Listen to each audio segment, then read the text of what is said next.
все, что вам необходимо знать для этого. Сегодня мой гость Су Макли, который я вам представлю сейчас, вам расскажет все подробно о том, что вы должны знать и что делать, так как она является консультантом и также является senior. You are a senior loan officer, correctly. So I'm going to introduce to all of you Sue Macli, who is a senior loan officer from Alpine Mortgage. Thank you, Lana. Thank you for having me today, too. I appreciate it. I do appreciate for coming because I know your time is valuable, and to have you here in the studio is very important because the information you have we would like to hear. And my first question to you will be, we would like to know a little bit more, what do you do and how long you do and in a mortgage career? Yeah. I've been in the industry for 15 years. When my children were small, I wanted to stay home with them. So my mom watched my children, and I worked a little bit part-time, and then I learned the business. And then I got my license in 2004, I believe. So I've been a licensed loan officer now and went through the economic times of hardship when people were losing their homes and did loans for some of those people, but now I'm doing loans for people that are coming out of that crisis. So that's what I think that we need to talk more about is people that maybe lost their homes in the past. In 2006, 2007, 2008, things were tight and tough for people, but everything can be repaired is my message. That's great. And of course, we would like to start from questions such as what is going on today on the market? Is it a good time to even think about to purchase a home? Absolutely. This is historically, and I said this a couple years ago, but it's even more true now. Historically speaking, interest rates are the lowest they've been. Housing prices are the lowest they've been, and that combination is like the stars are aligned. Because typically in our industry, prices are high, interest rates are low, or interest rates are high and prices are low. So right now they're equal. Interest rates are low and the prices of homes are very low. So it's a fabulous time to buy now. But what people should do or what should they know before they buy a house? There is any way that you can prepare yourself for buying a house? Because buying a house is a pretty big responsibility. It's the number one. It's the biggest purchase that you'll make in your life. So you have to be prepared for that and understand the process. Because just like in any business, if you don't advocate for yourself and know what you're doing, then mistakes can happen because you have to look out for yourself and what you're doing in your life for the future. So that being said, I like to meet with people in my office, discuss with them what's going on in their lives, what's their plan for the future, and how do they plan to get there. So if you have, everybody makes mistakes. There could be credit issues, there could be a foreclosure or short sale in the past. And I just need to know that, and then I can tell you how much time before you can buy another house, what you need to do to get into that house. Maybe you don't even know what credit is. So we would discuss that, and we would talk about how you build good credit so that you can buy a house and get the lowest interest rate. The higher your credit score, the lower your interest rate will always be. So basically, if I have a plan to buy a house and I have no clue how to do it, if I come to your office, you will provide me with all that information. Basically, you will guide me what I need to do, step by step. Yes. And every individual or every couple is different. So it has to be a one-on-one. A lot of people like to do business over the internet or on the phone, and I'm fine with that. I'm very technologically savvy. I have my own website. You can do that initially, but I like to meet with people because if I know who you are and what your life goals are, then I can direct you on how to get there. That's interesting because it's definitely, as you said, is a good time to buy, and we should not waste it. If somebody is looking to purchase a house, they should definitely look it up to you. And I would like to mention phone number of Sue's 503-810-4201. 503-810-4201. You also can visit Sue on her website, SueMacli.com. You probably can spell that also. Yeah, so Sue is S-U-E, Macli is M-A-C-K-L-E-Y. That's easy. Very simple. It's easy because it's Alpine Mortgage, Yes. and it's conveniently located in Clackamas, Yes. right off on 205. Right near the Clackamas Town Center. Yes, of course. So I know if some of our listeners were here, they will probably ask you a lot of different questions, and I'm trying to be one of them. And my first question will be to you is, what if a person had so much problem in the past, like either they declare a bankruptcy or they might had foreclosure? So there is any hope for families with situations like that? Absolutely. That's, I think, what one of the wonderful things about life here in the United States is that you can make a mistake and you can correct the mistake and you're forgiven for it. So that happens in a bankruptcy. In a bankruptcy, it's 2 years, and if you rebuild your credit from the date that the bankruptcy is completed, if you rebuild it, establish new credit, you can qualify for a home. Same with short sale or foreclosure. There are different timelines for that, and depending on the loan program, but generally speaking, 3 years you could qualify after a short sale and 4 years after a foreclosure to buy another home. You do have to reestablish credit, and all those details we can talk about. I love to help people with their credit because I know exactly what it takes to rebuild it, and if you follow my direction, your credit score will go up each month and every 30 days when it reports. So there is any maybe classes or there is any seminars or places that people can also attend, and you can provide that detailed information? Yeah, I actually have packets that I give people, and I pull your individual credit and then tell you precisely what you need to do because everybody's going to be different. Every individual and every couple will be different on what they need to do. For example, if you have a credit card, the best way to raise your credit score is whatever your loan limit is. Let's, for example, say your loan limit is $1,000. If you keep your balance below 30% or $300, your credit score will rise every single month. If you go over 50%, it may stabilize and stay the same. And if you go over 60%, it may lower your score. So I know exactly what it takes. And once I see your credit score, and a lot of people are cash only, you need credit to establish credit. So you have to have 3 trade lines to do that. That's very interesting. So I definitely know what you're talking about because I experienced that myself personally. I attend a class and I met you, and it really helped me a lot to see differently what I need to do, how I need to be prepared, and I never regret it because it helps me throughout my finances, even now, past years after purchasing home. So back again to questions such as you mentioned foreclosure and short sale. I know there is a program for short sale that ends this year. Tell us a little bit more about what the government program is for short sale. Well, I don't know if it's a government program for short sale, but for refinancing it. Yes, there is something going on because I hear people talk about it, but not very many people know detail as far as like short sale. Like, what is it exactly? Yes, correct. So a short sale is if you owe more on your home than you can sell it for in this market because of the value, then the bank, with your approval, you have to approve an offer.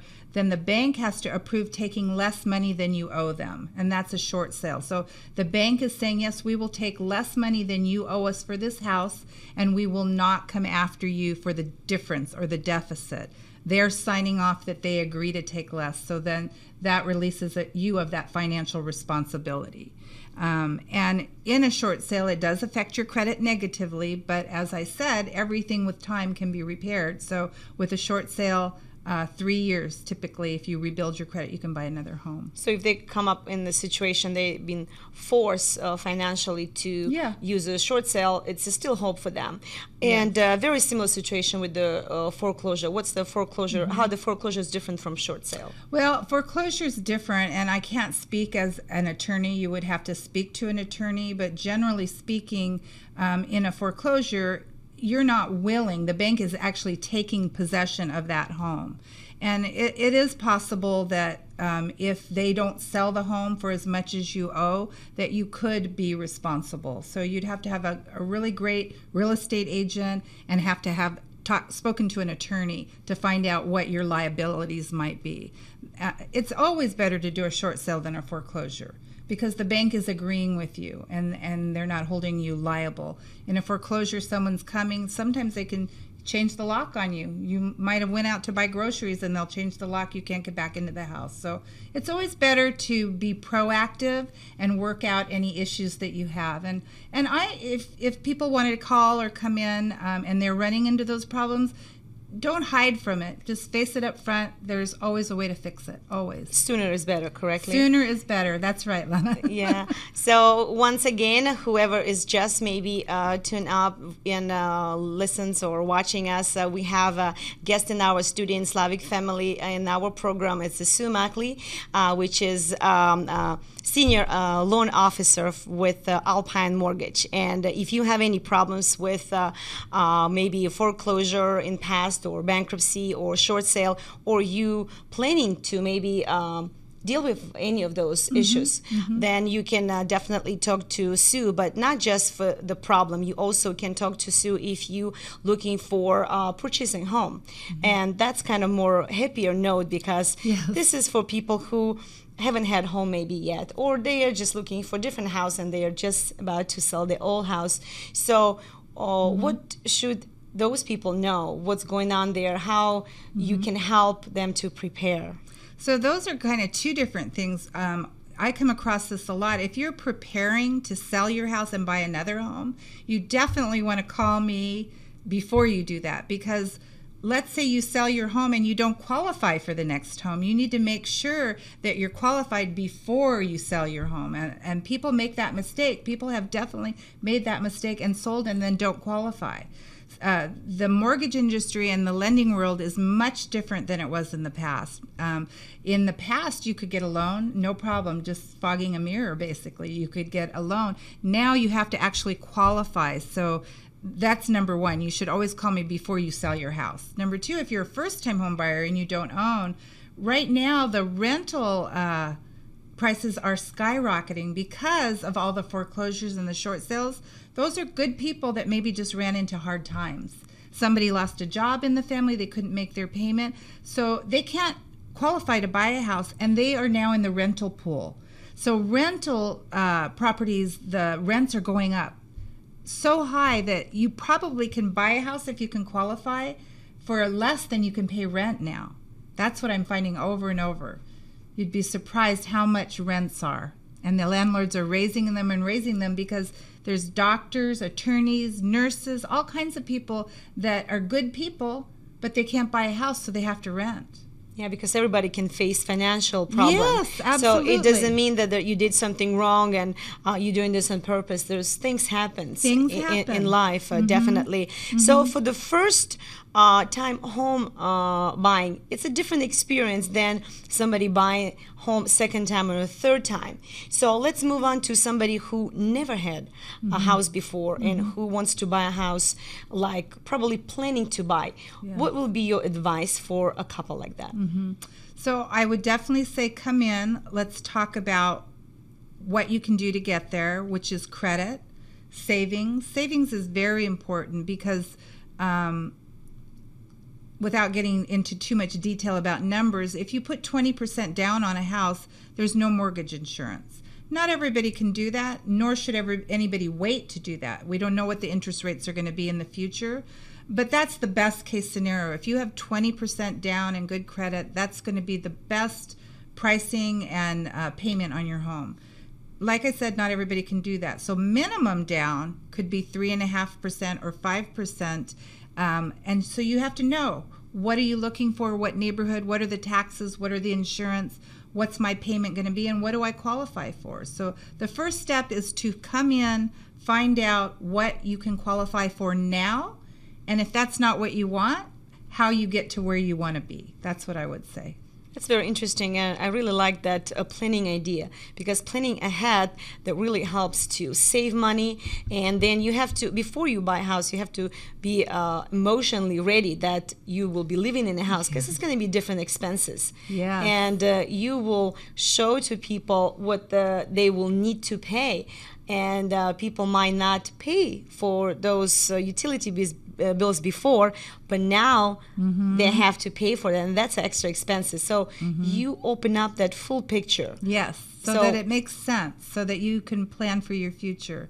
The other thing people don't think about, and I'm not a CPA either, so I can't speak to detail, but there is tax deductibility when you own your own home. So even though you may have incurred some more utility expenses, when you go to have your taxes done, or if you do them yourself, you get to write off some of that interest on your primary residence. And it is the only dollar for dollar tax deduction that we have as middle class citizens. So it's a great impact on your wages and how much you get to keep in your pocket rather than paying to the government in taxes. So to have a home, it's beneficial. Oh my gosh. Because your taxes, at least for your taxes by the end of the year, if you used to pay a certain amount by the end of the year, if you live in an apartment, this year, if you purchase home, then you can write it off such an amount. I mean, That's it could correct. be a different amount, but still you write it off pretty good amount. Oh yes. Did you notice when Yes, you bought your yes. house? And in fact, it was almost twice. My taxes, they increased twice as far as like what I was receiving as a refund. Yeah. And So that's you can amazing. either get a larger refund, or you can have less taken out of your check on a weekly or monthly basis. So you get to keep more of your money when you own a home.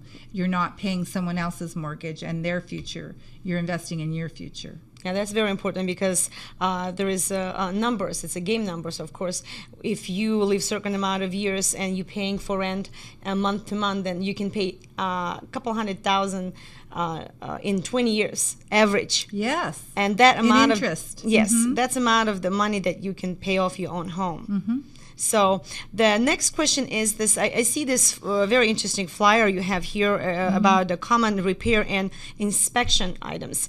Tell me a little bit more about this particular program, I should say, or what is this? It's a government loan. It's an FHA loan, but it's a repair loan.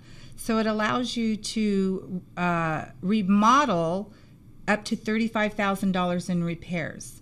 You can't do any structural changes, so you can't change foundations or load-bearing walls, but you can do cosmetic repairs. So you can do new roof, new windows, you can remodel a kitchen, you could remodel a bathroom, new carpet, anything cosmetic where you're not moving walls. And it's a very low interest rate because it is an FHA mortgage. It's all financed into the loan. So you buy the property, you choose the property you want to buy, you get an estimate for the repairs, you close on the loan, and you own the house. The repairs have to be done within 6 months. And you move into or you're in a house, you are living in it at the time it's remodeled, you have a house that's remodeled. That's So great. it's beautiful. So it is only for people who buying house right now. It's not for somebody who already lives in the house and they can apply for such loan, or Yes, you can no, that's a good question. Very good question. You can you can refinance into this 203K loan to do repairs. So if you already live in an existing home and you thought when you bought it, I'm going to save my money, I'm going to remodel the kitchen, I'm going to put new carpet, and then kids come and different things happen, the expenses in life, but you still need your kitchen remodeled, you can refinance into a 203K. They do the appraisal based on the future appraised value after the remodel. So you show all the itemized repairs you're going to make. They do the appraisal based on what that home will be worth in the future, and you refinance into the loan. That's great because then, of course, your monthly payment will change because you add something to the loan. And you said, what was the amount that was a maximum? $35,000 in repairs is the maximum you can do on this streamline loan. There What's are the other lowest? loans. Lowest is $5,000 in repairs. And a side note is that $5,000 of that typically is held in an escrow account because, as you know, when you get estimates or bids or you change your mind, you could go over your bid. So they hold $5,000 in the escrow account in case you go over. If you don't use that $5,000, it goes directly to the principal. You can't get that money cash. It goes directly to pay the principal amount of your loan off. That's very interesting because this program, it sounds really good for someone who is looking for a house, maybe is not in such a great shape where they look at. But by adding a little bit of that loan to the existing purchase, right, they can definitely make that house look how they want it to be. Absolutely. It's a fabulous loan because it just does what you need it to do, and you financed it at a very low interest rate rather than later on getting a loan outside of the property and paying a higher interest rate to do the same thing. I think that's a great choices that people have right now with those loans, and especially with the forgiving programs that there is, such as bankruptcies and foreclosure short sale. They gives people a hope, and they can get their homes back. But what about? I have often hear people saying that I'm afraid to do bankruptcy because I might lose my home. Is that true? What situation they really lose home, and what situation they might not? I really can't speak to that because a licensed attorney has to speak about bankruptcy. But if you come to my office, I can give you general ideas of who you should speak to get professional advice regarding losing your home in a bankruptcy. I don't believe that's the case, but again, I'm not an attorney, so I wouldn't be able to speak to that. Okay. The reason I asked this question is because I want to highlight how important it is to speak to the professionals. Speak to somebody who knows what they do, and you one of them, especially if somebody not necessarily you have to have a problem, but you have a challenge, or you planning to kind of change your financial situation. And they can speak to you as far as like when it comes to existing loan they might already have, and maybe they want to do some refinances, right? Well, even I'm thinking of a situation where you have to use your money wisely, and a lot of people want to pay down their house and pay it off so they owe nothing on it, which is a good idea. But the better way to look at it and the better way to use your money is put that money that you would have put under your house in an account that's earning you money, and have enough money in that account that at any given moment you could say, I don't like this loan payment anymore, I can just pay for my house. But you have that money liquid and it's building interest for you. But you know at any given moment, if I want to pay my house off, I can. Because then you're getting the tax deductibility because you have a loan, but you have the money earning you interest over here that if you want to retire, something happens, you pay the house off, you're done. So say, for example, if somebody is thinking to do what you described, and they might not even have a loan with you, but they would like to have some kind of financial advices and maybe some recommendation as far as like how they can save money and put in the liquid, you said, right? Yes. That's it. Can they do that with you?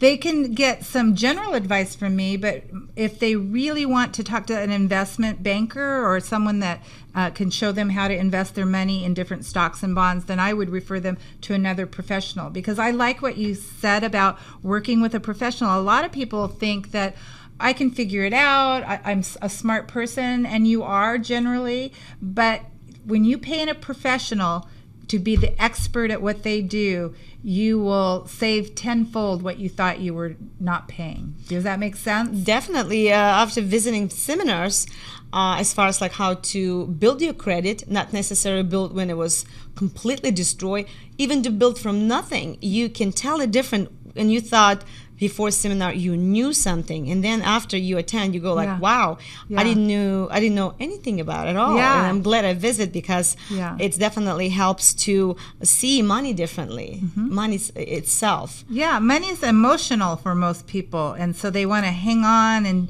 they think they're doing the right thing. But if you talk to a non-biased professional, they tell you all of your options if they're good, and then you still get to choose what are you going to do with it, but at least you know what your options are, and that's the smartest way to deal with anything in life. Definitely. So what do you say, how you think house? Is it that investment or it is not? Because many people think house is completely what they had and that's what they invest. That's true? I think that it depends on your circumstances and your comfort level in a lot of cases. We saw what happened to our housing market. So there were a lot of people that bought houses at high prices that weren't high at the time that they bought it, but now they are. So the market crashed. If you were smart and had enough money to get renters in and make payments, you're fine right now. And from this market forward, the home will increase in value. So the housing market, if you look historically, look anywhere on the internet, it does this all the time. You just have to be prepared and know what's going on to know that here's the time to buy, here's the time to sell. So you can see it coming if you look at the trends in the history. So it's kind of equal. It's investment, and yet it's not. So it depends when you. Yes. What's the timing? Right now, buy. Right now, prices are low, interests are low. If you can buy, and I can also discuss with different people how you turn your current property that you live in.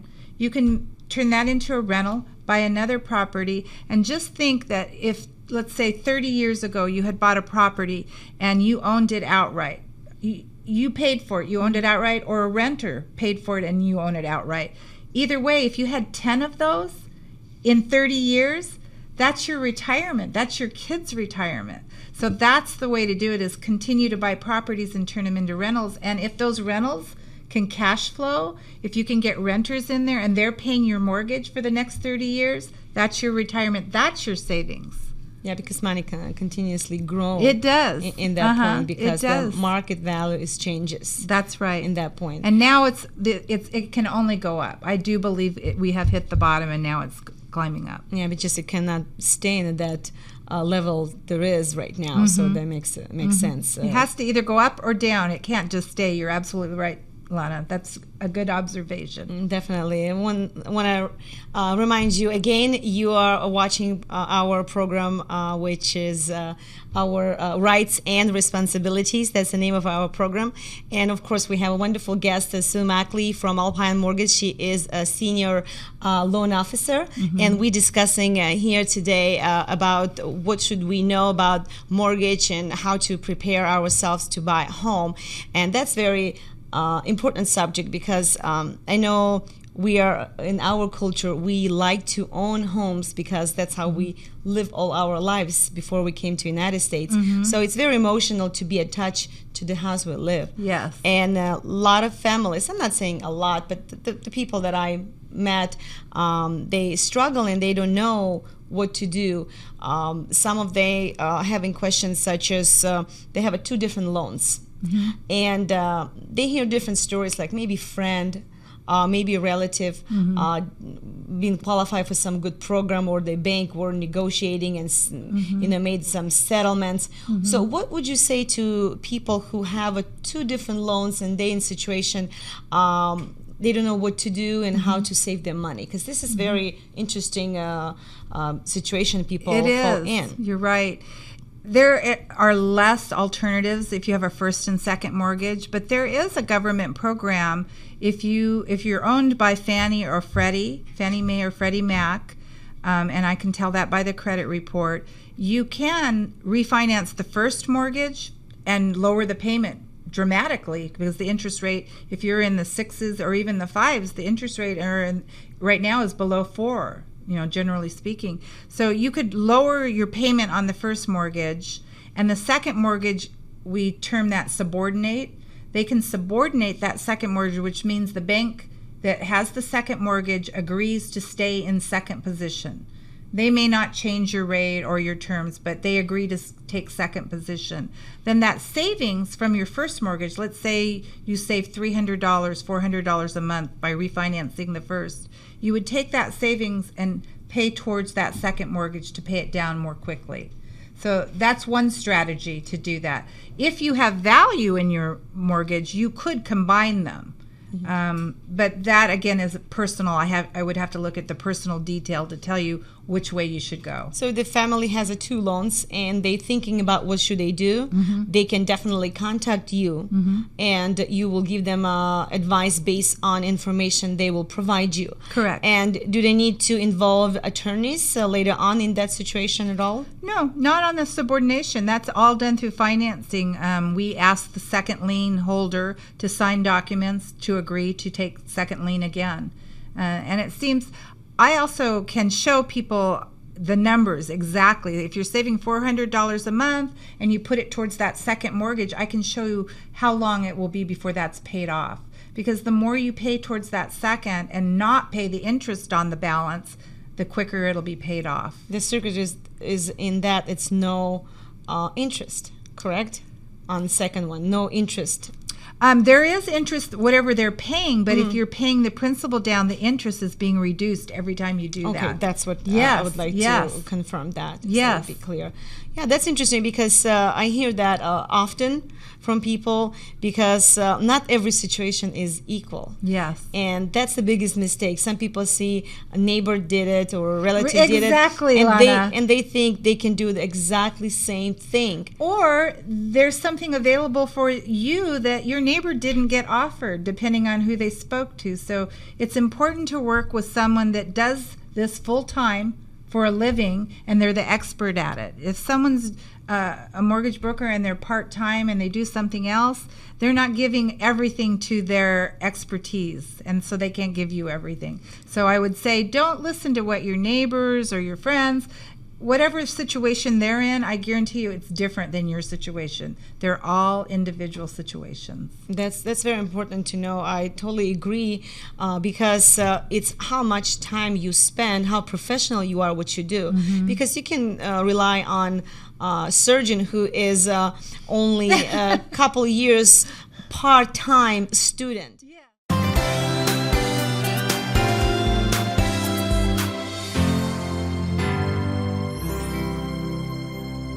And also, I would like to ask if you can repeat your website, so how people can reach you. Yes, so it's SueMackley.com, SueMackLey.com, and my phone number is 503-810-4201. That's wonderful. Thank you so much, Sue. And Sue is a senior loan officer at Alpine Mortgage. Yes. I know our program, runs out really fast because the time goes, with the speed that we can really catch up. Everything has a limit. But I think this program has been very valuable for our listeners. At least they get some idea, and it's not so scary to move from one home to another and to repair or to go through the classes to purchase a new home. And before we round up, I would like to ask you last question is I know there is a certain different programs out there for people, say they want to buy a house and some organization offer classes how to buy a home. What do you say about classes like that? Well, I teach some first-time home buyer classes. I know some real estate agents that also do that. And there are programs, government programs, that can help you save money for a down payment. There are even match savings programs. So those are all based on individual needs. You have to be fit into an income box and for a family of 4 or a family of 2. So those are questions that please come in, please call, and we'll go through your specifics and tell you what you qualify for. But the most important, you do have a group of people that work with you and they're Russian speaking. Yes, so there will be no problem for most of the people. I would love if someone was bilingual, because it's a really big purchase and I want you to fully understand what we're doing. But I do have someone in my office that speaks Russian. I have someone that speaks Spanish. And I work with a Russian-speaking realtor that I love and trust to work with people. So yes, we can get that help if you need it. That's wonderful. Thank you so much.